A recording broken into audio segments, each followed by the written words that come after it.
বিসমিল্লাহিররহমানিররহিম। শহীদ president Zia রহমানের ৪৫তম বার্ষিকী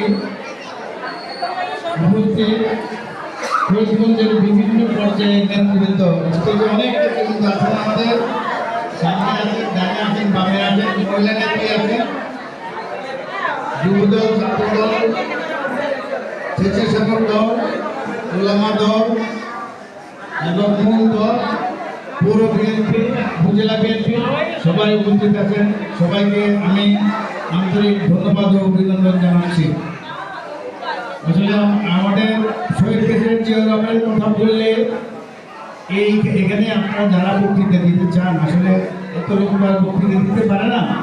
সেই জন্য আমার মনে একটা চিন্তা হইল, শহীদ প্রেসিডেন্ট জিয়া রহমান এখন যেভাবে দেশের ওয়েদার আছে, এই ওয়েদার থেকে একটু যখন শীতকাল আসবে, আমরা চেষ্টা করব শহীদ প্রেসিডেন্ট জিয়া রহমানের উপরে একটা সেমিনার করার জন্য, তার জীবনী সম্বন্ধে, তার কার্যক্রম সম্বন্ধে। তখন আপনারা যারা ভালো বলতে পারেন বলতে পারবেন, এবং বেগম খালেদা জিয়ার উপরও আমরা একটা এরকম সেমিনার করব, জনাব তারেক রহমানের উপরও আমরা এরকম একটা সেমিনার করবো। চিন্তা ভাবনা আছে আমাদের।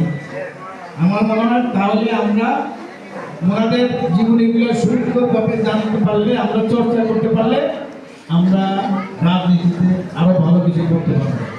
শহীদ প্রেসিডেন্ট জিয়া রহমান শুধু স্বাধীনতার ঘোষক হয়ে শেষ হয়ে যান নাই, তিনি ছিলেন একজন ধৈর্যশীল নেতা।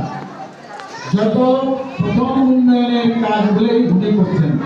বিদেশের শ্রমিক পাঠানো, এটা ওনার দ্বারাই হয়েছিল। সৌদি আরবে নিম গাছ লাগানো, এটা ওনার দ্বারাই হয়েছিল।